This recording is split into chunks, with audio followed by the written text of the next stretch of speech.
Hello, my beautiful friends. I am Laurel Bleadon-Maffei with Illuminating Souls, welcoming you to this episode of Sleepy Bedtime Blessings, a podcast designed to help you rest, relax, and fall asleep, all while deepening in your connection with your beautiful team of angels who love you so. If we're meeting for the first time, I am an angelic practitioner, a spiritual teacher, and an encourager of souls. And I offer one-on-one angel sessions, soul mentoring, and a variety of classes designed to inspire your spirit. And this might be your first time listening because I have started talking more about the podcast on my Facebook page at Illuminating Souls. And so perhaps you have sought out this broadcast and maybe this is the first time you're listening. So if it is, welcome. I'm so glad you're here. And to those of you who are regular listeners, I am so glad you are here as well. If you are new to the broadcast, you might be wondering what a sleep podcast is, so maybe I can share with you just a little bit about the intention for this podcast. So in 2015, I started listening to sleep podcasts, and the first one I really started having a relationship with is Sleep With Me by Drew Ackerman. It's a wonderful podcast, and he's been at it I think over 10 years at this point. And I found that I loved the intimacy of putting in my earbuds and letting a sweet, companionable voice tell me a story or keep me company as I was drifting off to sleep. And I found my way to other sleep podcasts as well. You know how we all have our own life rhythm? Well, in our household, I typically go to sleep before my husband does. Not by a long time, but I'm a early to bed person. I have apparently inherited my father's circadian rhythm. So I'm in bed by 8 o'clock. If I'm up at 9, it is a wild night here. I'm just off. I'm like, oh my God, it's so late at 9 p.m. So usually I'm in bed by 8. And I leave the television on for my husband because he likes to fall asleep with the TV. So the TV is usually on with the sound off. I've curled up into bed. I put in my earbuds and I pick out a sleep podcast and I listen to this one. So how awesome is it that I have created something that also works for me? So that's pretty cool. And I also listen to The Sleepy Bookshelf by Elizabeth Grace. I am listening to an episode from Sleep With Me where he is going shopping at IKEA. So I have to listen. It's that voyeur thing, like, yes, let's go to IKEA together. Even though I never go to IKEA. But I'm totally game for keeping somebody else company while they share with me about their IKEA journey. So in December of 2021, I launched this podcast because I wanted to add my voice to the sweet, soothing voices that were helping to lull people to sleep. And since it's me, I had to, of course, include the angels because my two favorite forms of self-care, or two of them, angels and sleep podcasts. Not realizing that my Illuminating Souls audience really didn't know about sleep podcasts. And so it has been an adventure helping to teach people how to use this podcast. Teach sounds really heavy-handed, doesn't it? Just introducing them to this concept. And plenty of you listen during your waking hours as well. So whenever and however you choose to use this broadcast, you have my blessing. But here's how it's going to work. Well, we're already into it. It's already happening. Usually the first 15 to 20 minutes, I share something spiritually related. I bring in the angels for you. I invite you into a cozy place to sleep. And then for the rest of the hour, because each episode runs about an hour, we go into story time. And story time might be stories from my own life. I might read to you from something that's in the public domain. We might flip through an old TV guide. In this episode, we are going to go through a community cookbook. This is another thing that I love to do with you. So more about that later. But for now, I invite you to get cozy in whatever way works best for you. Right now it's cooler in the Bay Area where we live, so we have lots of blankets on the bed, and I always sleep with lots of pillows. Even as I record this, it is early morning and the sun is not up yet. And I will share that I'm still in my pajamas. I'm usually 99% of the time, I wake up and I shower and I get dressed and get ready for the day. Because if I don't, I lollygag. I don't know that I've ever actually used that word out loud before.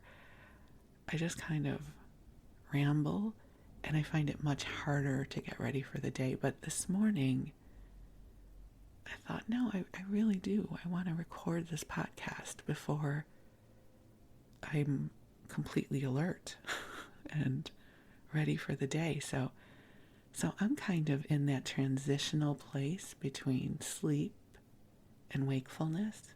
So the vibration is just perfect to bring to you this episode. And this moment is filled with so much love for you. Really, truly it is. And what a beautiful way to invite you into this space is to remind you of the love that is here for you. The angels are with you. They know you. They hear your prayers. They amplify them. And we are here to remind you of your innate preciousness. So why don't we take a nice deep breath in together and just release. Releasing whatever there is to be released. You know what it is. And if you don't, that's okay too. Release whatever your it is. Release it. Just let it go. The angels have created a beautiful vibrational sanctuary for you. I love that word, sanctuary. I love the places we get to go and the energy feels uplifting. It feels holy. I've experienced that hiking up trails. I've experienced that in man-made structures filled with God. And I've experienced that here with you now. Sanctuary can be cultivated just about anywhere. And so my prayer is this may serve as a place of sanctuary for you, where you feel the divine, and you know you are loved, and that this space has been crafted with light and love for you. So I'm going to invite the angels in to be with us. They're already here, but I love sharing the ritual with you. So beautiful angels on high, I invite you to join us here, and we receive your invitation to come into this sacred space. And angels, I ask that you bring prayers of light and healing, upliftment and blessings to each of our beloveds hearing this message. Angels, I ask that you help each one of us navigate whatever is present in our lives, helping us to gain altitude, connect with inspiration, feeling lightness of spirit and the beauty that surrounds us. So dear ones, just take some nice deep breaths in and out. And this is an invitation for you to share your prayers and intentions with the angels now. To just bring whatever it is into your heart and allow your angels to meet you where you are.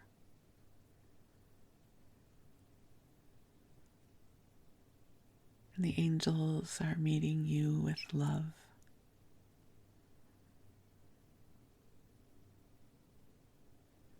So imagine, if you will, that this is a place that will help you clear your energy field through the heart of God, helping to clear away anything that isn't yours. A metaphor that just, I don't know, it amuses me is to think of it as an energetic car wash. If you happen to have a car and you ever take it to the car wash, the satisfaction of having the dirty car go onto that belt that takes the car through all the different stages of the car wash. And it comes out the other side and it is clean. Great metaphor. Think of this as a beautiful, gentle, energetic car wash. You don't even need to know what is being cleared from you, but just as empathic beings here on planet Earth, we pick stuff up. It's like wearing black pants and sitting on the couch of somebody who has white dogs and cats. You're going to pick stuff up. It doesn't mean that you don't have good energetic hygiene. It's just life. So just allow the angels to gently clear your energy field, especially of that which is not yours. Allowing the light from source to flow in. I usually visualize it flowing in through my crown chakra at the top of my head. And to begin imagining that you are receiving this light. The imagination is a powerful gateway to connect with the angels. You might say, but if I'm imagining, is it true? Well, I believe that there is an overlap between the part of our consciousness that imagines and the part of our consciousness that receives divine guidance. It's not one and the same, but it overlaps. It's sort of like a Venn diagram. There's a subset of that consciousness. And so, if we use our imagination, which I know most of us have access to, I know some people have a harder time visualizing. But if you are one of the people who has your imagination as a portal through which you can co-create to imagine, this beautiful love is flowing to you now.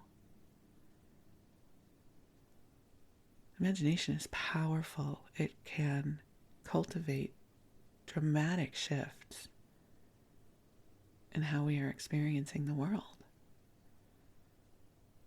You know how I know? Because I'm a worrier. Are you a worrier? Do you worry? You know what worry is? Worry is our imagination. Our imagination is surveying all the different data points and is developing concern about outcomes. And then that is creating a neurochemical reaction in us. And it is creating more thought forms and more pathways in consciousness. It's fast. I find worrying fascinating. I actually have what is called the worry gene, which is a conversation for another day. It's very common. 25% of the population has it. And what it means is that my understanding as a non-medical genetic professional is that there is an enzyme that burns off the dopamine in the prefrontal cortex. And in 25% of the population, it doesn't work as well. So we get dopamine overload. It's much more complicated than that. This is just my Earth Girl's synthesis of what I understand it to be. Feel free to correct me. But so, I'm a worrier. I've gotten much better about it over the years now that I understand it more. So I choose to use my imagination for divine connection. I'm not saying that I am imagining everything I talk about. I mean that I use my imagination as a boat ramp of sorts. It is a gateway through which I can connect. And then I feel the love pouring in. I imagine the love pouring in and I feel it, and it begins to soothe me. It uplifts me. I remember that I am in a universe that loves me. And if I am in a universe that loves me, I know you are in a universe that loves you too. Because I don't believe that I'm loved because I'm super special. Not that I'm not delightful. But we are all loved. We are all loved, and we are loved for who we are. We are loved in our authentic essence. So the authentic essence of you, the things about you that are lovely, the things about you that are messy and imperfect, everything that you are is loved. And the angels are here to amplify this frequency for you and with you right now. So just take a deep breath in and allow the angels to bring to you divine love calibrated just for you. And just open your heart and receive and know that they are here to take good care of you. They are here to shine light upon you. They are here to help you remember who you are as a divine being having your human experience. So take a deep breath in and allow this light to surround you and fill you, creating a cocoon of love just for you. And so, my beautiful friend, you go ahead and rest. The angels will be with you. And while you rest, we are going to go on into story time. So as I said before, for this story time, we are going to go through another community cookbook. So if you're new to the podcast or you don't know what a community cookbook is, these are compilations of recipes that groups of women would put together to create these cookbooks that then would be sold for fundraising. So whether it was a temple sisterhood, a church group, a PTA, some sort of association. And in many of the books that I collect are from the 40s, 50s, 60s, 70s, and 80s. And what's so special about that time when it comes to these kinds of cookbooks? Well, there's no internet yet. And fast food does not have the hold on the population, at least here in the United States, that it does now. So this was an era when mostly women did the cooking. I'm not saying men didn't cook, but we were still pretty well into our gender roles of the women would, for the most part, do the cooking. They had to prepare 3 meals a day for their families because, again, we're not going to the supermarket for prepared foods or going through the drive-thru on the way home. We're not meal prepping. We might not know of that meal prepping as a thing yet. We're also like the second generation in to having access to industrialized food production. So canned goods, frozen foods, which really revolutionized the nutritional profile of what we were able to consume. You know, these days we might look at canned green beans or peaches and not be very impressed with them because we want fresh. Well, back in the day, Wayback Machine, we didn't have access to year-round fresh produce in the way we do now. You know, now there's a whole global transportation mechanism for getting us grapes from Chile, or I get apples from New Zealand. Right, year-round, we have access to produce that my mom likely did not have access to in the 60s and 70s. We ate with the seasons. And canned food, frozen food, also allowed food to be picked, canned, frozen at the height of its season. And so it was made available in a way that was much less expensive, and it was dependable. You could go to the supermarket and grab a can of peas, and they would be there. So if you think about any of your relatives who are living in the late 1800s, this was a revolution. So this was also the era before the internet.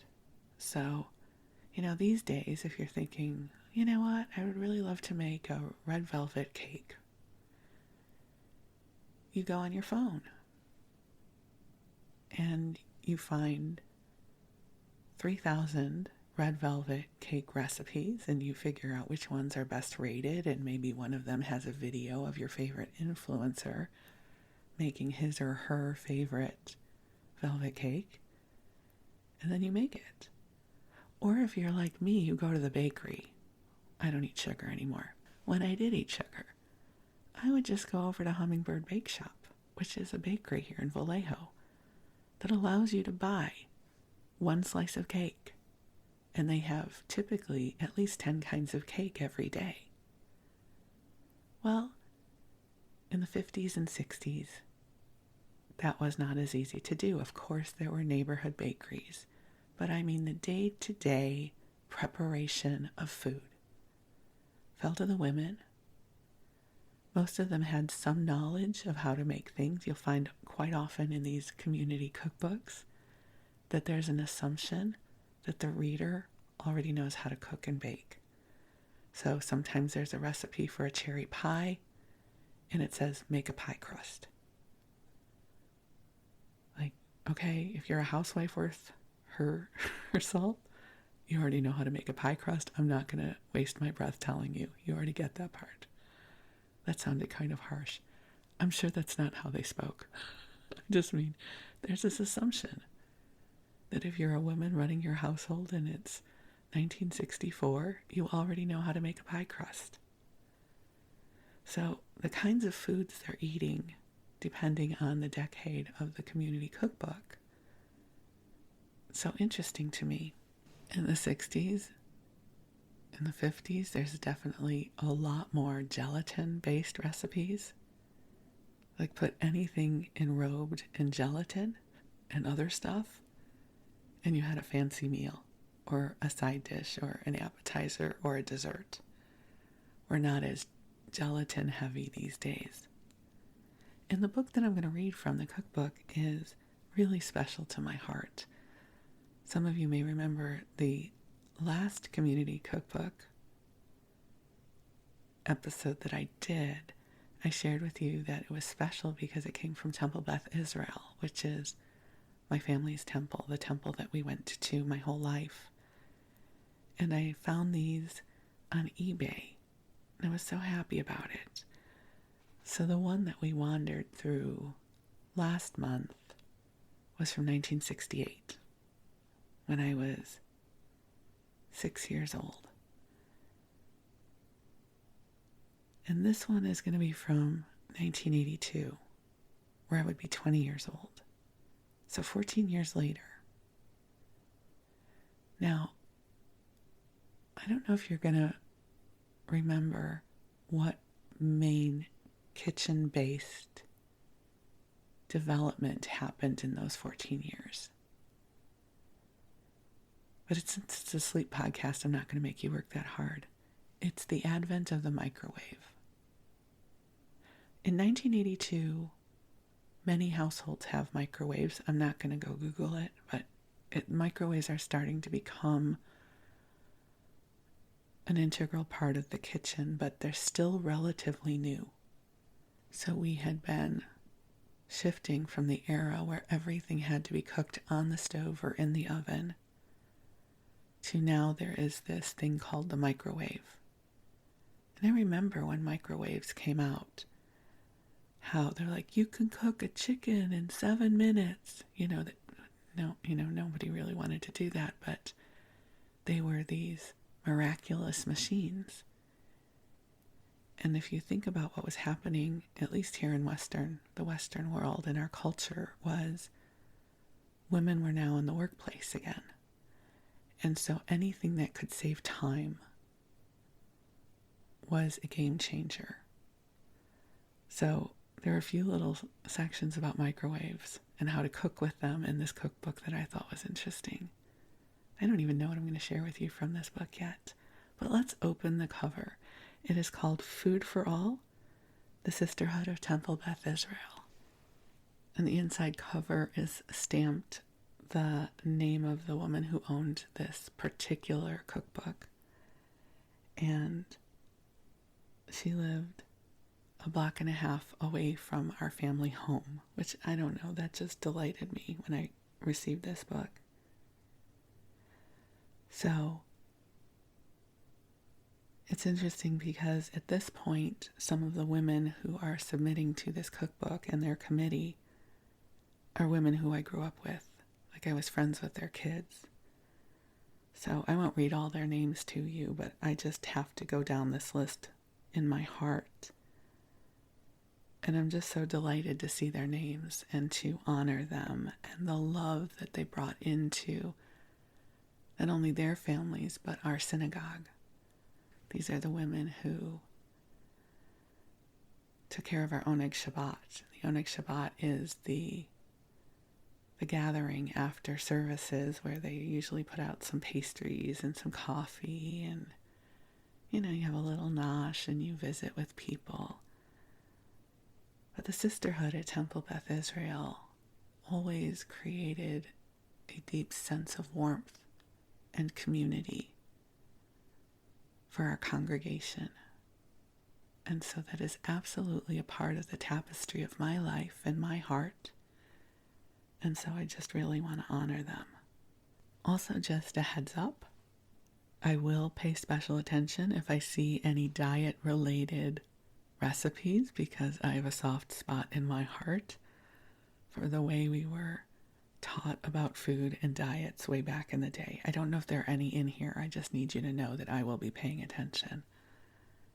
And I love it when I have a cookbook that someone has written in, because this means they were trying the recipes, and we have one of those right away. Mini blintzes. Do you all know what a blintz is? It's like a crepe, but it's different. Typically, blintzes would have a sweet cream cheese kind of filling or blueberries or something like that. This one is interesting. This is a very 1970s, 80s recipe. 2 tablespoons of sugar, 1 loaf of white bread, sandwich bread, like Wonder Bread, sliced. Now, she has in handwriting Pepperidge Farm thin sliced. Now, as someone who went to Weight Watchers when I was 7 years old, I have a visceral memory of what she is talking about. They would have this bread. So if you can just imagine for a moment your typical Wonder Bread and how thick a slice would be. The Pepperidge Farm thin sliced would take that slice and slice it in half. And so it would get kind of dried out. I had many a sandwich on that bread, so this is why I remember it. 1 package of cream cheese, vanilla to taste, 1 egg yolk, melted butter, cinnamon sugar, and she says something about sour cream, but I can't read what the other word is. But some sour cream. So mix cream cheese, sugar, and egg yolk until smooth. Remove the crust from the bread and roll each slice flat. Spread each slice with the cream cheese mixture and roll up like a jelly roll. Cut each roll in half, dip in melted butter and then cinnamon sugar, and freeze. So this is great because this is a recipe you can freeze, aka meal prep. We've given it a very sexy name now. And then bake when you're ready. So when you're ready to use, you bake them at 350 for 10 to 15 minutes. And this is courtesy of Terry Katznelson Schechter. So for those of you who are with me for the 1968 episode, back then women were known as their husbands' names. So I would be listed as Mrs. Wesley Maffei versus Laurel Bleadon-Maffei. So it's now 1982. Some women's lib is happening, and the women are listed as their names. So we have our first appetizer. This is such a great reflection of how we were creating food back then. All right, you take some white bread, you cut off the crust, you roll it flat, you sweeten up some cream cheese. Right, you put some cinnamon sugar in it, and then you roll it up, and then you bake it, and it's going to be delicious. And you know what? It probably was delicious. What's not to love about that? Genius. Okay, and we have our first microwave dish. This is chips and cheese microwave appetizer. 16 large tortilla or Doritos chips. Now, I bet in 1982 we do not yet have the nacho Doritos as the main flavor. I think we're still doing taco Doritos, if I recall properly. And you might not be old enough to remember, Doritos were taco flavored for the first part of my life. And then nacho cheese came out and completely eclipsed the taco flavored ones. So we've got 16 large tortilla or Dorito chips, 4 ounces of Monterey Jack or Munster cheese, and 2 tablespoons of shredded cheese, optional. So place a sheet of wax paper on a 10-inch glass or paper plate. Cover with chips, sprinkle with cheese. Microwave at 50%, which is medium, for 1.5 to 2.5 minutes until cheese melts, rotating once or twice. And it makes 16 chips. The variation, place a small slice of jalapeno pepper or stuffed olive on each chip before sprinkling with cheese. And this is from Maryland's Claire. Now, here's what I love in terms of exploring this time in our lives. You might think, how is that a recipe? You take some chips and you put some cheese on it and you throw it in the microwave. Like we've been doing that, for decades now. But the microwave was new then. And We weren't all eating Taco Bell and Mexican food. Like, well, that's kind of like nachos, right? I don't think I had my first nacho till I was well into my 20s. We weren't eating, at least in Skokie, we weren't eating a lot of Mexican food. So I love the simplicity of this, and I also love the perspective it gives to us about what was happening in 1982. Like, hey, there's this thing called the microwave. So take some chips and melt some cheese on it. It's delicious. So, I don't know. I find that fascinating. And I'm passing over all the things like the pickled herring and the chopped liver because I know that you really don't want to hear those recipes, but I just have to tell you they're here, of course. This is another, to me, a very 70s, 80s kind of recipe. Olive cheese appetizer. So you take 1 large package of sharp cheese grated, 2 small cans of chopped olives, 4 or 5 scallions sliced, 2 to 4 drops of Tabasco sauce, of which we would have never had in our house. We didn't do spicy. Margarine, because we were very much on a margarine over butter kick in the 80s. And 1 party rye, 1 side toasted. So here's my next question for you. How many of you know what they are talking about when they say party rye? So let me tell you. So first of all, you know what rye bread is, yes? Rye bread, a staple of Jewish households. There was this thing called party rye, and they were very, very small loaves of rye bread, sliced thin. It was much more the size of a large cracker, and they were used for appetizers. And they typically were kind of dried out. Like, you would not really want to make a mini sandwich on a piece of party rye, but they typically were vehicles for conveying something else delicious into your mouth. Right? Rather than a Ritz cracker, you might use a piece of party rye.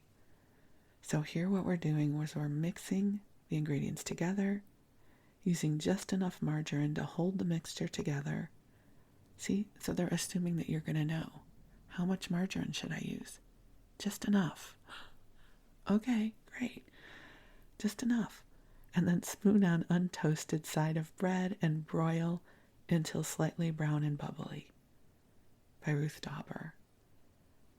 This is very much the kind of recipe that women would trade with each other. Because first off, who has the time? These women are busy. They're doing everything in their households. They're having to make all the meals. They're probably working outside of the house at this point. So they're going to get a package of party rye. They're going to get some cheese, some olives, just enough margarine to hold it all together. And then you broil it. Delicious. I'm sure it was delicious. I can taste it right now from my food bank memories. Fabulous. Okay, so we had our first microwave recipe. Listen, we're only in the appetizer section. We have so much more of this community cookbook to go. This is easily going to be multiple episodes, at least 2. Low-cal spinach dip. We have our first low-cal. Perhaps in 1982 we were saying low-cal rather than dietetic. Dietetic was really big in the 60s. Perhaps low-cal is the way to go now. So this is low-cal spinach dip. 2 boxes of frozen chopped spinach. So, back in the day, getting fresh spinach was not as easy as it is now. So spinach came in these frozen boxes. Not even a bag. They were boxed. So they were chopped and compressed. And so typically if you were going to be making a dish with spinach, you would defrost the boxes of spinach. They were small, maybe, I don't know, take a piece of paper and fold it in half. A little bit smaller than that, as I recall. And then you would have to drain it because, it would be frozen, and so you would drain it. So I don't know if we're going to drain it here. Oh, we are. So, see, look. I could be a 1980s housewife. 2 boxes of frozen chopped spinach, 6 to 7 green onions, 1 teaspoon of dried parsley, because we didn't have fresh very often, salt and pepper, garlic powder, and Weight Watchers mayonnaise, because we could not be trusted with real fat mayonnaise. So, you defrost the spinach and squeeze out any water. See? The things I know are terrifying. Chop green onions, tops and all. Mix spinach, onions, and parsley. Start with 2 cups of mayonnaise and add more to make it dippable. Season with salt, pepper, and garlic powder to taste. Serve with fresh vegetables and wheat wafers. Make the night before serving. This is a very 80s kind of recipe. And this is, again, from Terry Katznelson-Schechter. I have to give a special shout out to French onion soup. So I did a whole episode about my memories of Evanston, Illinois. And in the Evanston episode, I share with you about how my girlfriends in high school and college, we were perpetually dieting, which I just think most girls do at that age, right? And we thought if we were eating soup and salad, we were being healthy. And our favorite restaurant was called Fritz That's It. That was in Evanston. That was known for its incredible salad bar. The salad bar had things like chocolate chip cream cheese. Blue cheese dressing with big chunks of blue cheese in it. The term salad was just a suggestion. Clearly, it was a feast. And then they had French onion soup. Maybe you don't know about French onion soup. It's this very thick, buttery, oniony broth soup. And then they float a crouton in the big tureen bowl. And then they melt the most amazing blend of melty cheese on it. And so my girlfriends and I used to go to Fritz That's It when we were on a, quote, diet, and absolutely binge at the salad bar and get French onion soup. But we would have them hold the crouton. Like that was our version of being in a diet. Hold the crouton. Even though I'm going to be having 2,000 freaking calories of your chocolate chip cream cheese and all the melty cheese. I can't handle the bread on the crouton. That might put me over the limit. So I have to share with you the French onion soup recipe as my shout out to all of those memories of my French onion soup sans crouton from Fritz That's It. So we're going to take 4 Spanish onions, 2 sticks of margarine. The early 80s, we were big into margarine versus butter. 4 to 6 cans of beef bouillon soup. Feel free to use a vegetarian broth if that's your jam. Swiss cheese. I seem to recall the restaurants would use Gruyere, but we're in Skokie.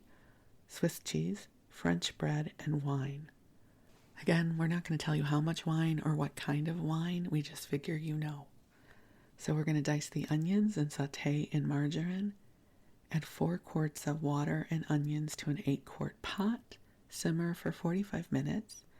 Add soup and wine. Cook for half an hour. And then to serve, you put a slice of Swiss cheese in each bowl and melt in the oven for 10 minutes. Now, they forgot to tell you put the bread underneath the cheese so the cheese doesn't just dive into the bowl. But that's okay. Oh, here, wait, I skipped. You know what? On the next page, it says, put piece of toasted French bread on cheese. So they're having you put the bread on the cheese. Well, if Fritz had said they put the bread under the cheese so the cheese would be on top of the tureen. And then you bake in a 350-degree oven for 20 minutes.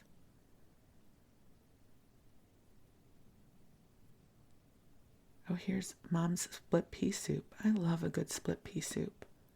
So 1 cup of peas, yellow or green, 1 small onion chopped, 1 or 2 carrots chopped, 1 celery stalk with leaves chopped, 1 teaspoon of salt, a dash of accent, which was a flavoring salt, 6 cups of water, and a 1/3 cup of pearl barley, optional. Boil water, add other ingredients, simmer, and cover until soft. Again, they're assuming you know how to cook already. I think here when they're talking about a cup of peas, yellow or green, they are not talking about canned peas or frozen peas. They are talking about the dehydrated peas. Now, I know they sell dehydrated peas and things like that in the soup section. If you're having a Jewish household, you know about the split peas in the little cellophane tube. If you look at any Jewish food section, you will see them. Typically, they come in a little cellophane tube, it's like a baggie, right? Like a little baggie tube, and usually there's some sort of seasoning in with it. It's the easiest thing ever for split pea soup. You open the little bag, you put it in boiling water, and a little while later you have delicious soup. So that was only appetizers, you guys, and we're almost towards the end of this episode. So what I'm going to do is I'm going to skip to desserts because I have to give you a dessert, at least 1 or 2 of them, in a community cookbook episode. But we're going to come back and do more of this particular cookbook in another episode. But I'm going to bring us to ice cream kolaches, or kolachkis, as I seem to recall we might have called them. So a kolachki or kolache is like a little piece of pastry that gets stuffed with something. So these are ice cream kolachkis, or it says kolaches. That's what's messing me up. Kolachis. Jewish friends, kolachkis or kolaches? Kolachkis, right? That's what sounds right. Okay, so you take 1 pound of oleo, softened. How many of you remember what oleo is? It is margarine. The margarine industry convinced us for many years that butter was bad for us and we should have margarine instead. So 1 pound of oleo, aka margarine. 1 pint of vanilla ice cream, softened. That's not much. And then you have 4 cups of flour and 2 tablespoons of sugar. So I'm sharing this particular recipe with you because the woman who owned this cookbook wrote, very good. Also with cinnamon and sugar and butter toasted slivered almonds. So I love when I find a cookbook that somebody has left notes in because it tells me they've made this. So we're going to sift the flour and sugar together. Cut oleo into flour to resemble fine meal. Add ice cream and mix into workable dough. Wrap in foil and refrigerate overnight. Pinch off 1 tablespoon of dough at a time and divide into 2 balls. Flatten with thumb, put on ungreased cookie sheet, fill with jelly or solo filling, bake at 350 degrees for 20 to 25 minutes, cool, and sprinkle with powdered sugar. And I just have to say, I now know what they're talking about with solo filling because my cousin introduced me to a Betty Crocker recipe for apricot bars a few months ago. And that you use the apricot solo filling in that I am now completely obsessed with, but I cannot make them because I really do not eat sugar. Although I started eating these, which is a slippery slope to sugar for me. So I can only make them when I have company or I have something where I can only have 1 or 2. But you know what? Let me share that recipe with you because it is one that I have made several times and it is very delicious. Okay, so this is it must be a Betty Crocker recipe. It's listed as date bars, but my cousin makes them as apricot bars, so that's what we're going to go with here. And she said that she started making them because my cousin's mom, my Aunt Jane, who I shared with you about in the last episode, used to make these. I don't remember them from Aunt Jane, but I love my Aunt Jane and I love my cousin, so I'm happy to share this very easy, delicious recipe with you. I'm going to slightly adapt this recipe a little bit to how I do it. All right, so you're going to do 3/4 of a cup of butter. Listen, I have lived my way to 61 years old, and I now do butter and not margarine. So if I'm going to cook something, bake something, we're talking butter. 1 cup of brown sugar packed. Now I cut back a little bit on this, but you do you. 1 3/4 cups of all-purpose flour, 1 teaspoon of salt, 1/2 teaspoon of baking soda, and it calls for 1.5 cups of quick cooking oats. I use 2 cups, and I use the Trader Joe's bag of oats. I don't know if those are different than the oats they're calling for, but that's what I do. So, you're going to heat the oven to 400 degrees and grease a baking pan that's 13 by 9. So you cream the butter and the sugar together. So you want to have the butter soft so it can cream together. And then you're going to mix in the remaining ingredients. So the flour, the oats, the baking soda, and the salt.